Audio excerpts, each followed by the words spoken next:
Hello everyone, আজকে যে রেসিপিটা আপনাদের সাথে শেয়ার করছি সেটা কিন্তু খুবই সিম্পল এবং সাধারণ একটা রেসিপি, কিন্তু সেটা কিভাবে একটু টুইস্ট দিয়ে অসাধারণ রেসিপিতে পরিণত করা যায় সেটাই আজকে আপনাদের সাথে শেয়ার করে নেব। আমি আছি তনয়া আপনাদের সাথে, আর আপনারা আছেন আমার চ্যানেল ঘরের তনয়াতে।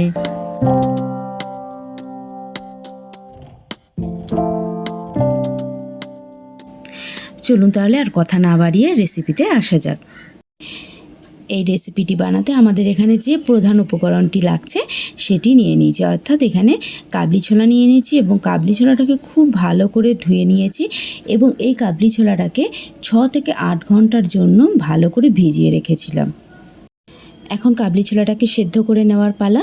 এই সেদ্ধ করার জন্য নিয়ে নিচ্ছি একটা প্রেশার কুকার এবং প্রেশার কুকারের মধ্যে ভালো করে ধুয়ে রাখা কাবলি ছোলাটাকে নিয়ে নেব এবং এর সাথে নিয়ে নেব এর মধ্যে পরিমাণ মতন জল, যাতে ছোলাগুলো ভালো করে ভিজে থাকে সেই পরিমাণে জল নিয়ে নেব এবং এর মধ্যে দিয়ে দেবো সামান্য পরিমাণে নুন এবং হলুদ গুঁড়ো। এখন এই কাবলি ছোলাটাকে খুব ভালো করে সেদ্ধ করে নিতে হবে।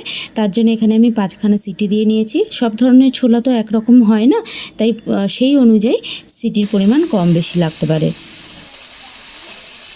আর এরই সাথে দেখুন আমি কিছু মশলা এখানে কেটে রেখেছি। ছোট ছোট ডুমো ডুমো করে আলু কেটে নিয়েছি, রসুন, আদা, কাঁচা লঙ্কা, পেঁয়াজ কুচিয়ে নিয়েছি এবং টমেটো কেটে নিয়েছি। এখন এই সমস্ত মশলাকে একটা মিক্সার গ্রাইন্ডারে ভালো করে মিক্স করে নেব।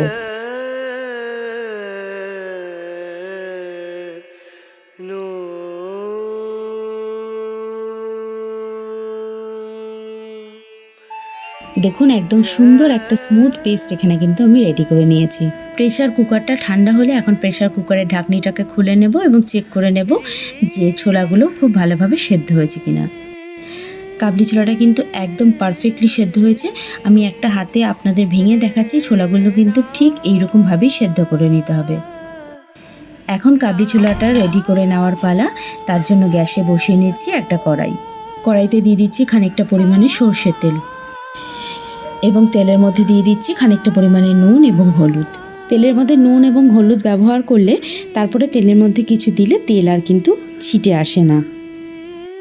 এখন এই তেলের মধ্যে দিয়ে দেবো ডুমু ডুমু করে কেটে রাখা আলুগুলোকে ভালো করে নুন এবং হলুদের সাথে মিশিয়ে ভালো করে নাড়িয়ে ছাড়িয়ে নিয়ে একটু লাল লাল করে ভেজে নেব। আলুগুলো ভাজা হয়ে গেলে অন্য একটা পাত্রে তুলে রেখে দেব। এখন ওই কড়াইতে দিয়ে দেবো আরেকটু পরিমাণে সর্ষের তেল। আর তেলটা ভালো করে গরম হয়ে আসলে এখন এর মধ্যে দিয়ে দেবো গরম মশলা ফোড়ন। তার জন্য দিয়ে দিচ্ছি শুকনো লঙ্কা, তেজপাতা এবং গোটা গরম মশলা, যাতে আছে লবঙ্গ, দারচিনি এবং এলাচ। গরম মশলাটাকে খুব ভালো করে নাড়িয়ে ছাড়িয়ে নেব এবং গরম মশলা থেকে মিষ্টি গন্ধ ছেড়ে দিলেই কিন্তু এখন এর মধ্যে দিয়ে দেবো আদা, পেঁয়াজ, রসুন, টমেটোর যে পেস্টটা রেডি করেছিলাম সেই পেস্টটা। মশলাটা একটু নাড়িয়ে চাড়িয়ে নিয়ে এখন এর মধ্যে দিয়ে দেবো সামান্য পরিমাণে নুনটা কিন্তু অবশ্যই বুঝে দিতে হবে, কারণ ছোলা সিদ্ধর সময় কিন্তু আমরা নুনের ব্যবহার করেছি।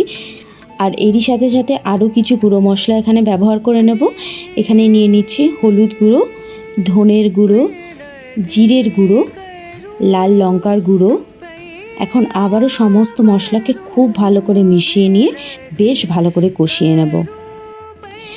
এখন এই মশলার মধ্যে দিয়ে দিচ্ছি কাজু বাদাম এবং পোস্তর পেস্ট। আবারও এই মশলাটাকে বেশ করে কষিয়ে নেব। মশলাটা খুব ভালো করে কষানো হয়ে গেল এবং মশলা থেকে তেল ছেড়ে দিলেই কিন্তু আগে যে আলুটা ভেজে রেখেছিলাম সেই আলুটা এখন এর মধ্যে দিয়ে দেব। আবারও একটু নাড়িয়ে চাড়িয়ে নিয়ে এখন এর মধ্যে দিয়ে দিচ্ছি সেদ্ধ করে রাখা কাবলি ছোলাটাকে। খানিকটা পরিমাণের দই আমি খুব ভালো করে ফেটিয়ে রেখেছিলাম, এখন এই ফেটানো দইটাকে কাবলি ছোলার মধ্যে দিয়ে দিচ্ছি। এই কাবলি ছোলা, দই এবং মশলা সব কিছু খুব ভালো করে এখন মিশিয়ে নিচ্ছি।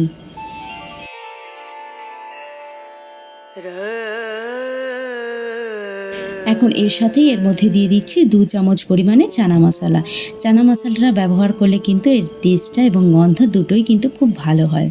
মশলাটাকে দিয়েও আবার খুব ভালোভাবে মিশিয়ে নেব এবং খানিকক্ষণ কষিয়ে নেব। খানিকক্ষণ কষানো হয়ে গেলে কিন্তু এর মধ্যে দিয়ে দেব পর্যাপ্ত পরিমাণে জল, আর দিয়ে দিচ্ছি খুব সামান্য পরিমাণে চিনি। একটা ঢাকনি লাগিয়ে খানিকক্ষণের জন্য রান্না হতে দেব। যেহেতু কাবলি ছোলা, আলু সবই কিন্তু খুব ভালো করে সেদ্ধ আছে, তাই কিন্তু এই রান্নাটা হতে আর বেশিক্ষণ সময় লাগবে না।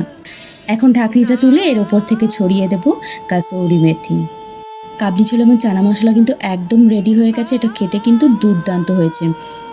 বন্ধুরা, আমার রেসিপিগুলো কেমন হচ্ছে আমাকে জানাতে কিন্তু একদম ভুলবেন না, এবং আমার চ্যানেলে নতুন হয়ে থাকলে অবশ্যই কিন্তু চ্যানেলটাকে সাবস্ক্রাইব করে দেবেন। সবাই খুব ভালো থাকবেন, সুস্থ থাকবেন। এখনকার মতো টাটা।